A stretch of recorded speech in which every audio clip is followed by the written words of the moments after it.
lang po namin, wag po sana nilang ipakita sa mga kabataan na bilang matatanda po sila. Sila po yung gumagawa pa po nun. Di ba dapat po matatanda po ang tularan, lalo na po sila po yung nasa gobyerno.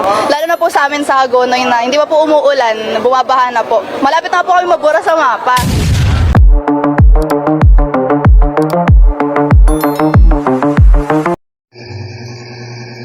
Magandang araw sa inyo, mga kababayan ko.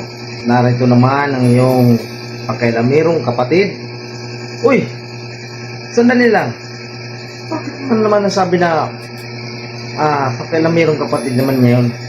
Di ba nga ikaw isang pakialamiro?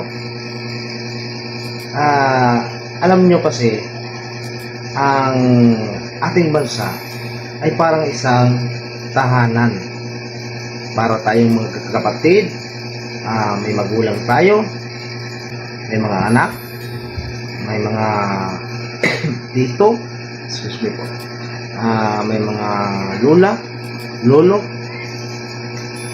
na kung ang padre di pamilya o ang nangasipa sa iyong tahanan ay hindi maganda ang ginagawa, o hindi maayos ang pamamalakad sa iyong sambayan, ay maaari magkaroon ng masamang implitasyon ito sa kanyang tahanan, na nariyan ang pagkakampi-kampi, pagkakabahagi ng bawat membro ng tahanan. Ang ating pong bansa ay parang isang tahanan din. Meron tayong namumuno sa ating bayan. Tayo naman ng mga mamamayan ay nagkaroon mga sentimento kung hindi mag-ayos ang pamumuno ng ating mga ninuno sa ating bayan. Kaya nga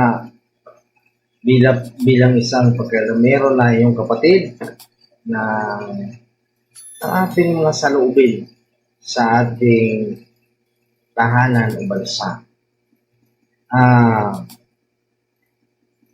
May gusto lang akong ipakita sa inyo na saludo po ko sa ginagawa nila. Yan ay isang simbolo ng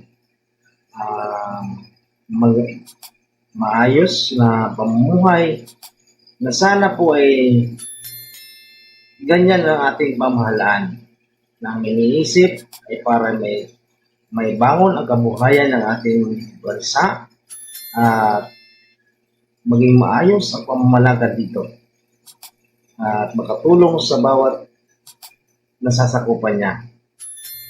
Kaya saludo po ako sa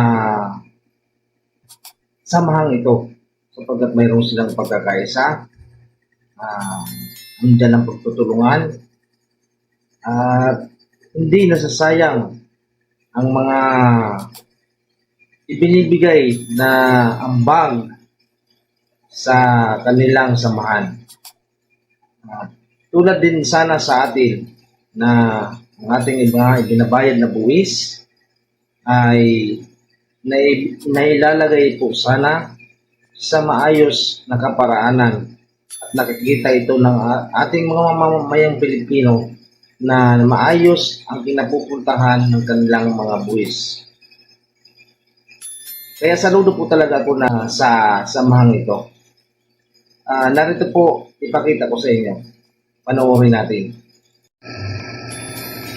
At sa halos 7 taon, maayos na kabuhayan po ang naihatid sa mga residente sa Kwakwa, South Africa. Nakauna-unahan pong Unlad Garment Factory sa labas ng Pilipinas.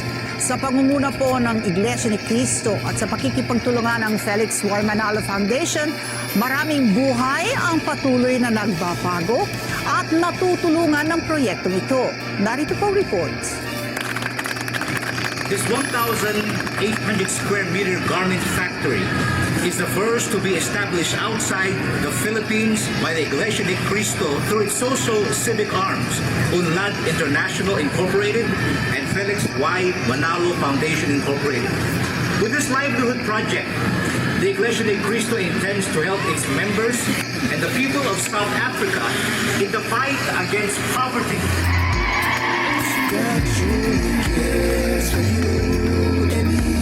7 years ago, the executive minister of the Church of Christ, Brother Eduardo V. Manalo, envisioned a way to help residents in Bangkok struggling to make ends meet. And now, this vision continues to flourish and bring hope to others through the garment factory established by the church. Humanity, yes, for all humanity. Wala mo gininto.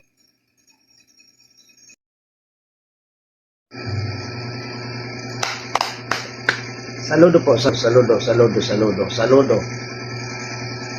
Ganyan dapat. Sana. Ang mahalaga sana ay ang solusyon na pangmatagalan para sa kahirapan ng ating bansa. Kung tutusin, maliit lang silang samahan. Kasi nga, ang Pilipinas ay maraming membro o mamamayan na nagbibigay ng buwis. Kaya dapat sana ang mga buwis natin binabayad ay napupunta sana sa mga proyekto sa ikauunlad ng ating bayan. Sana magkaroon ng pangmatagalang solusyon, hindi puro ayuda. Kasi ang ayuda, isang araw lang yan, wala na. Kung tutusin yung ayuda, kakarampot lang yan. Ang maganda dyan, trabaho para sa mga mamamayan na makakatulong o pangmatagalang tulong para sa kanilang pang-araw-araw na pamumuhay.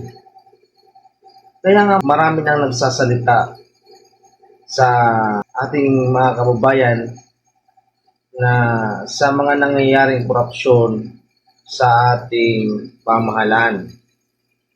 Pati mga bata ay nagsasalita na sila na hindi talaga dapat ginagawa ang mga bagay na ito sapagkat matatandaan na ang mga namumuno sa ating bayan. Dapat hindi nila pinapakita yan sa mga kabataan. Maraming mga bata nagsasalita na sa pagnanakaw sa kaban ng bayan natin. Mayroon na silang kamalayan sa mga nangyayari sa ating bayan. Panoorin natin ang mga batang nagpahayag na ng kanilang mga saloobin para sa mga anomalya na nababalita sa ating pamahalaan. Na kung tutusin talaga, kahit ngayon, hindi natin maramdaman na ang bansang Pilipinas ay umuunlad. Bagkus nababaon ito sa pagkakautang dahil ang mga ambag ng mamamayang Pilipino ay parang hindi nagagamit o nagagamit para sa ikakaunlad ng ating bayan. Maganda sana kung ang ating mga bilihin ay mababa pa. Marami ngayon ang taong walang trabaho. Ano ang bibili nila ng kanilang mga pangangailangan? Na halos lahat ngayon, bibilihin na natin. Ultimo na lang yung panggatong natin, binibili talaga natin. Kaya, dapat solusyonan na ito ng ating mga namiminuno ng bayan. Panoorin natin ang mga sentimento ng mga batang musmus pa o malayo pa sila. Malayo pa para makatulong talaga sila sa ating bayan. Sa malaki ang bahagi ng Malolos sa usapin ng kalayaan o independence mula sa mga mananakop. Pero kung ang mga Bulakenyo ang tatanungin, tila hindi pa naman totoong nakalaya ang mga Pilipino, hindi sa Espanyol o Amerikano, kundi sa mga tiwaling politiko. Ang mga kabataang dumalo sa tradisyonal na flag raising ceremony may say sa kinahaharap ng bansa. Si Maria na incoming grade 11 at student leader, sinabing updated raw siya sa mga balita. Bilang isang kabataan po, gusto ko po makalaya sa korupsyon po na nangyayari po ngayon sa ating politika po. Bilang isang Pilipino po, may karapatan po tayong makalaya at mabigyan po ng boses ang ating mga karapatan. Ang grupo naman ng Boy Scout of the Philippines may hiling rin para makamit ang totoong kalayaan. Makalaya po sa corruption kasi yun po yung pinakamalaking problema ng Pilipinas. Well, pati naman po yung ibang bansa. Kaya lang po sa bansa po natin ngayon, ang dami pong kinakaharap na kung ano-anong crisis po. Yung government po sana, mawala po yung corruption kasi nakasalalay po yung future ng mga kabataan. Hindi rin pinalagpas ng mga kabataang Bulakenyo ang usapin ng flood control. Sumentro rin kasi ang iskandalo sa mga maanomalyang proyekto kontrabahan ng gobyerno sa kanilang lalawigan na Bulacan kung saan nakitaan ng ilang mga guni-guning proyekto. Mga paldo po yung nasa likod nun. Panawagan lang po namin, wag po sana nilang ipakita sa mga kabataan na bilang matatanda po sila. Sila po yung gumagawa pa po nun. Di ba dapat po matatanda po ang tularan, lalo na po sila po yung nasa gobyerno. Lalo na po sa amin sa Hagonoy na hindi pa po umuulan, bumabaha na po. Malapit na po kami mabura sa mapa. So, dito na lang natin tatapusin nating video. Maraming salamat po sa pag-support nyo sa aking channel, May Pakialam TV. Kung hindi ka pa po nakasubscribe, maaari po kayong mag-subscribe. Libre naman po ito. Malaking tulong ito para sa amin na nagpapahayag ng aming mga damdamin para sa kalagayan ng ating bayan. Mag-ingat po ang lahat. Saludo po.